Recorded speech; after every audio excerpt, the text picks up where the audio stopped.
এইভাবে চিংড়ি মাছটা রান্না করলে গরম গরম ভাত পোলাওর সঙ্গে দারুণ লাগে খেতে। অবশ্যই একবার হলেও ট্রাই করবেন। হাই এভরিওয়ান, পূরবী কিচেনের পক্ষ থেকে সবাইকে শুভেচ্ছা। আজ আমি রান্না করে দেখাবো চিংড়ি মাছ দিয়ে দুর্দান্ত একটি রেসিপি।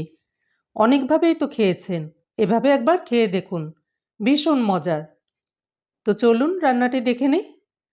প্রথমে নিয়েছি চিংড়ি মাছ। মাছগুলোকে ভালো করে পরিষ্কার করে ধুয়ে নিয়েছি। এরপর এর মধ্যে দিয়েছি স্বাদ অনুসারে লবণ এবং সামান্য হলুদের গুঁড়ো দিয়ে এভাবে মেখে নিয়েছি। এটাকে এক সাইডে রেখে দিয়ে এরপর নিয়েছি হাফ কাপ বাটার মিল্ক, অর্থাৎ হাফ কাপ দুধের সঙ্গে 1 টেবিল চামচ ভিনেগার মিশিয়ে কিছু সময় রেখে দিলেই বাটার মিল্ক হয়ে যাবে। এর সঙ্গে 1 চা চামচ চিনি দিয়ে মিশিয়ে এটাকেও এক সাইডে রেখে দিলাম। তারপর নিয়েছি একটি বাটি। এই বাটির মধ্যে 1 টেবিল চামচ পেঁয়াজ বাটা, হাফ চা চামচ রসুন বাটা, হাফ চা চামচ আদা বাটা, হাফ চা চামচ মরিচের গুঁড়ো, হাফ চা চামচ জিরে গুঁড়ো, হাফ চা চামচ গরম মশলার গুঁড়ো। এগুলোকে নিয়ে সামান্য বাটার মিল্ক দিয়ে ভালো করে মিশিয়ে এটাকেও এক সাইডে রেখে দেব। এখন মাছগুলোকে ভেজে নেব।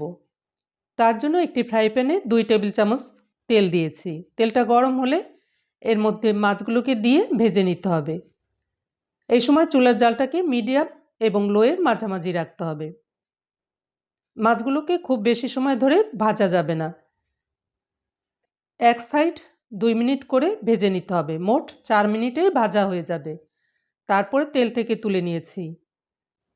মাছগুলো তুলে নিয়ে ফ্রাই প্যানটাকে পরিষ্কার করে আবারও ওই প্যানের মধ্যে দিয়েছি 2 টেবিল চামচ সয়াবিন তেল। তেলটা গরম হলে এর মধ্যে 2টি পেঁয়াজ কুচি দিয়ে ভেজে নেব। এই পেঁয়াজগুলোকে একটু ব্রাউন কালার করে ভেজে নিতে হবে। পেঁয়াজগুলোকে এইভাবে ব্রাউন কালার করে ভেজে নিয়েছি। ভাজা হলে এখান থেকে বেশি অর্ধেকটা তুলে রাখবো, রান্নার শেষে ব্যবহার করব। এই তেলের মধ্যে আগে থেকে যে মশলাটা আমি রেডি করে রেখেছিলাম সেই মশলাটা দিয়ে কষিয়ে নিতে হবে।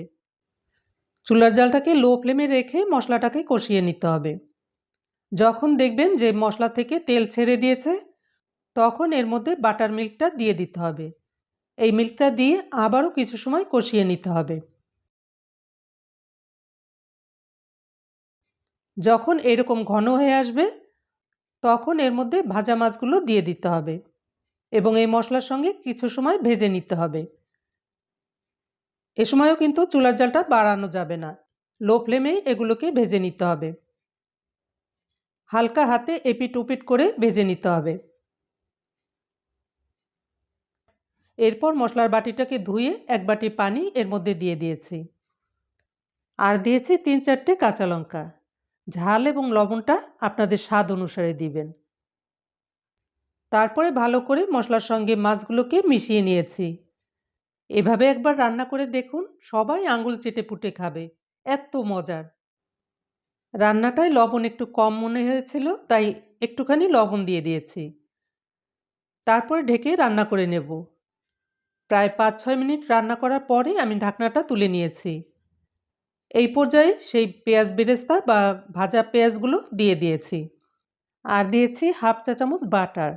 এই বাটারটা দেবার কারণে এর স্বাদটা দ্বিগুণ বেড়ে গেছে। তারপরে আবার ঢেকে দিয়ে 2-3 মিনিটের মতো দমে রেখে দেব। এরপরে নামিয়ে পরিবেশন করে নিয়েছি। আর দেখুন কতটা লোভনীয় হয়েছে। দেখতে যেমন, খেতেও তার চেয়ে বেশি মজার। আপনাদের কাছে একটা রিকোয়েস্ট থাকবে, যদি রেসিপিটি ভালো লাগে অবশ্যই একটি লাইক দেবেন এবং সাবস্ক্রাইব করে আমার চ্যানেলের সঙ্গেই থাকবেন এবং ভিডিওটি সবার সঙ্গে শেয়ার করবেন।